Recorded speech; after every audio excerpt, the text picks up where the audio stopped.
All right, guys, look at this. We're going to play with the Yashica City 100, which is missing the front ring. Jordan, I'm missing the... I can? yeah, I'm missing the ring. Here, it's off. Yeah, it's got to be here somewhere. We walked from here. Okay, so don't worry. I found the ring here, and I've pushed it into place. Who knows how long it will stay there. We are in downtown Austin here for event. Don't worry about why or what it is. Stop asking questions. Forget it. And we've got the Yashica City 100. Now, we're not going to shoot it here in Austin. We actually took it on vacation to Mazatlan, Mexico. That's why we're in front of the Mezcal Shack, I guess is what that is. Because this is a camera which is designed to be a simple to use travel camera that you just kind of take on vacations, walk around with. And it's kind of this camera that's designed to bring back a lot of the nostalgia of the past when it comes to compact point and shoot digital cameras. Now, we asked Yashica if they would just send us one to review. They said no, so we said, it, let's just buy one ourselves. And sadly, it's starting to fall apart already. Anyways, let's review this puppy. I'm Chris Niccolls. This is PetaPixel that you're watching. Let's look at the Yashica City 100.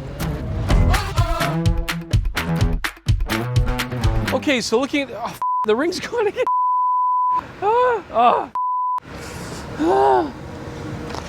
Yeah. Okay, let me just, I don't know, I'm gonna hold it in place. I don't know how long it'll stay. This actually brings up an interesting thing. You know, Cage.com is a fantastic place to sell your gear. And you might be thinking, well, Chris, what if I have this absolute POS at home and it's not in perfect condition? Like, doesn't Cage.com just want pristine mint equipment? Well, not necessarily, because their team of experts can evaluate the condition. I could sell this camera. In fact, I might as well, because we paid PetaPixel bucks for this damn thing.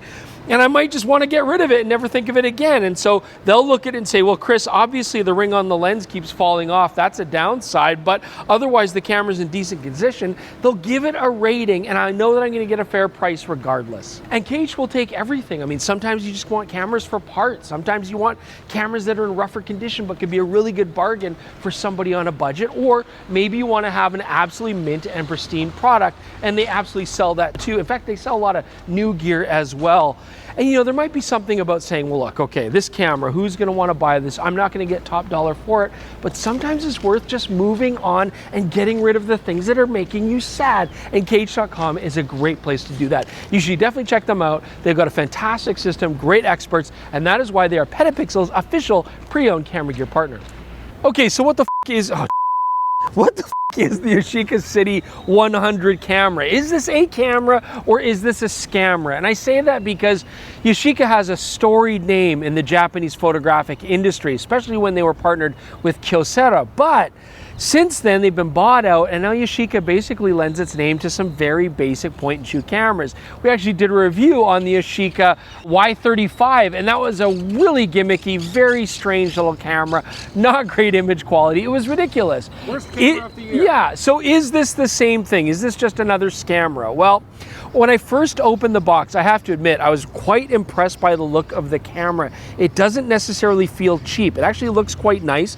And to its credit, it actually has nice feeling buttons, nice grip and control. I feel like I get a nice secure grip on it. I mean, the thing is pretty compact. It only weighs like 220 grams. You can certainly take it anywhere, but I will say the lens does stick off quite a bit from the camera. This has got a power zoom incorporated into it, but the whole thing's still about 2 inches thick, just over that. So it's not exactly easy to put in a pocket or a shirt pocket or anything like that. So I do have to consider that as well when I'm walking around with it. The screen on the back here is the only display you have. There's no EVF, obviously, and it only articulates on one axis. You can't rotate it up or down, so it's good for selfies, but not much else. I have to say as well, this screen, not great, okay? It's 2.8 inches. There's no touch capability whatsoever, and it's brutal to see in even semi-bright light. I mean, in Mazatlan, I know it's sunny there, but it was basically useless. I had to literally smell my compositions, okay? Like, I had to do that because there's no way. Otherwise, just like a rough guide of, I think that's what I want to shoot. It was terrible. As well, this back joypad, it looks like a back dial that you could rotate. It doesn't rotate. It's just up, down, left, or right. But once you get used to the controls, there's actually a fair amount there to have. Okay, so let's elaborate more on those manual controls that we talked about, what we actually have here, because I think the camera's set up fairly well for like a beginner photographer to start to learn at least some of the controls on this camera. So hitting the mode dial on the top here, well, the mode button really, I can bring up things like program mode, full auto, or shutter priority. And I do have control over my ISO. I can set that to auto, or I can set it manually. But what I don't have control over is the apertures. This is gonna be fixed to the lens based on where you're zooming it. So this lens, this is a 3x lens. It's got a power zoom function to it. It basically starts at a full frame equivalent of about 25 millimeters and goes to about 75 millimeters roughly. Not bad. I mean, that's a very decent zoom range. I could certainly use it, but there were situations where I wanted to shoot something further away and I wasn't able to do that at full resolution. You can zoom in. You can see here I shot a bird digitally zooming beyond the optical range, and it works, but my performance goes way down. I lose a lot of detail, things get really soft. As well, this lens, I can't change the aperture. Now at the wide angle, you're gonna get a maximum aperture of f1.6, and at the telephoto range, it's gonna be f2.8. Now to control this lens, you actually do have a control ring in the front here, which is pretty cool. I can set that up for some manual controls, but I've also got the power zoom function here. It's just a rocker zoom. And I gotta say, the lens zooms really slowly, and I did notice that in some situations where I might wanna shoot something quickly, and I'm just waiting for this thing to zoom. It's not exactly quick. The other thing I will say is there's a significant delay from when I push the shutter to when it takes a picture. So with practice, I was able to allow for that, but it is certainly not a responsive camera. Okay, but let's talk about the actual image making process of this camera. So this is JPEG only, there's no RAW files or anything like that.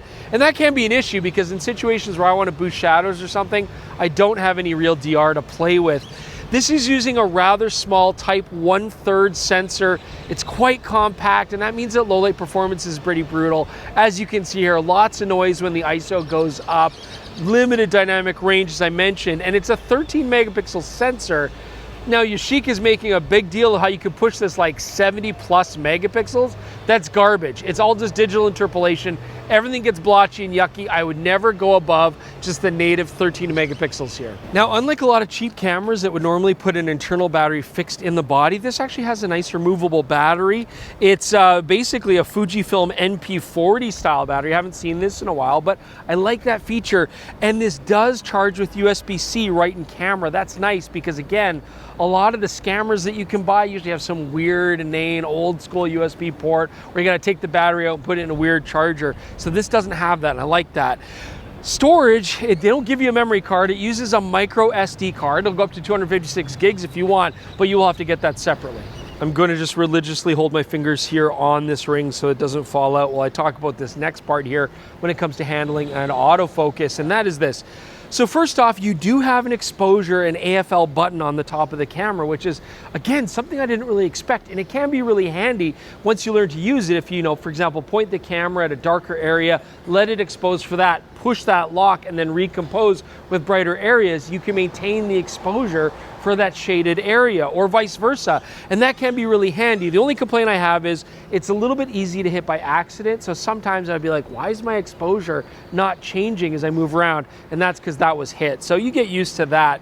Another thing here on the camera is autofocus. So this has a pretty basic contrast detect autofocusing system, but it does also have face detect. And I've been trying it. It doesn't always engage, even if there's clear faces in the shot. So that's a little bit annoying.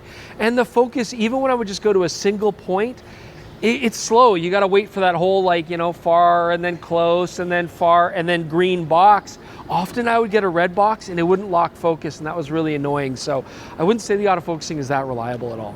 Okay, so we found a nice secluded spot next to the beautiful meandering Colorado River. Let's talk about image quality. It seems appropriate. Now, look, I'm going to keep this in context. I wasn't expecting a lot as far as image quality goes, and that's fine because the sort of lo-fi approach to a point shoot digital aesthetic is exactly what we're trying to go for here.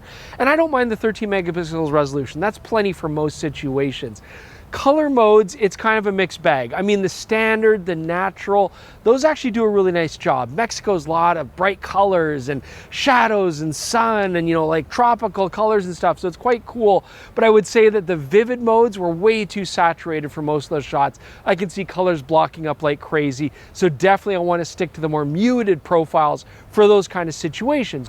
The black and white mode was actually really nice. I actually enjoyed the contrast of it. It was nice to use. And so that's no problem. And and you got some fun art filters and warm and cold modes. Like any point and shoot camera, you've got lots of stuff that you can play with, and I think that's always a positive thing. Image quality itself, yeah, it's rough. I think most people actually appreciate the aesthetic of the camera, but I feel like it's missing in one big spot. You see, this does have a flash, but it's not an old school xenon gas flash, which is really annoying. Even though it looks like it, they made it look like it's got an old school flash, and it doesn't.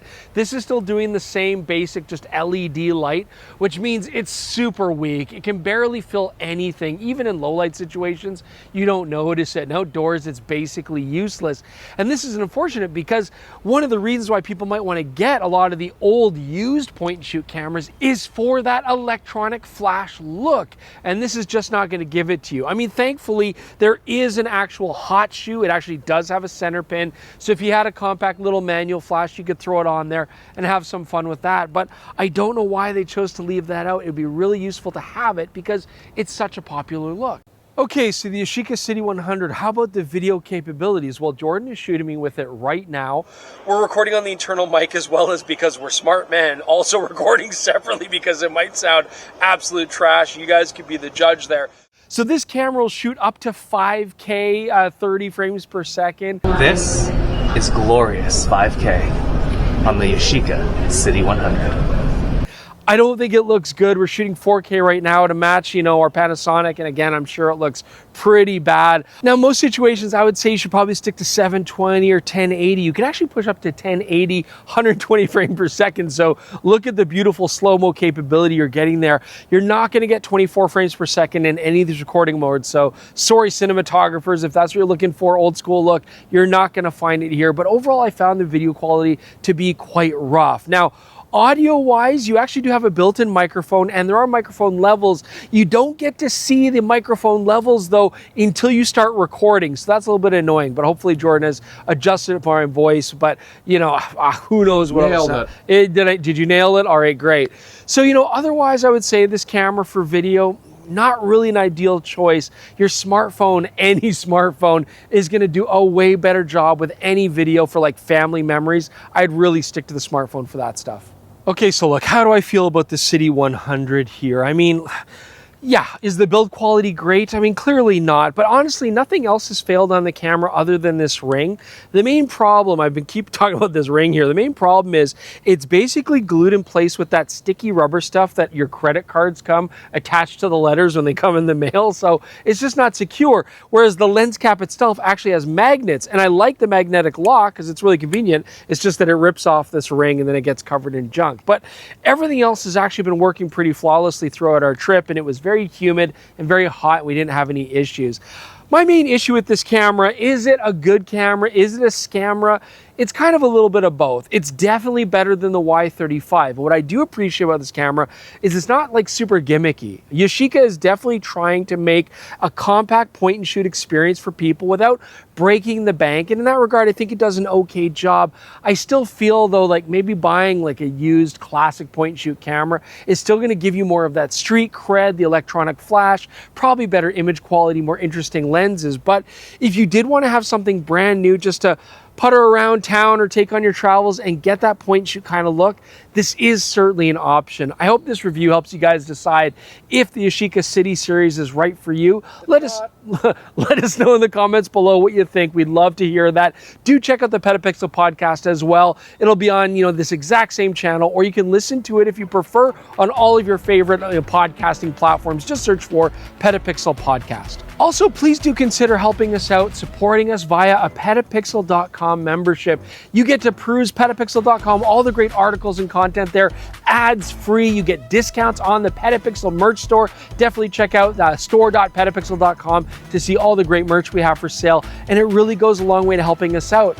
As well, you can even see a lot of the sample photos and raw files that we take on the cameras and lenses that we review. So you also get to do that pixel peeping that I know you want to do. Thanks for joining us. We'll see you soon with more on PetaPixel.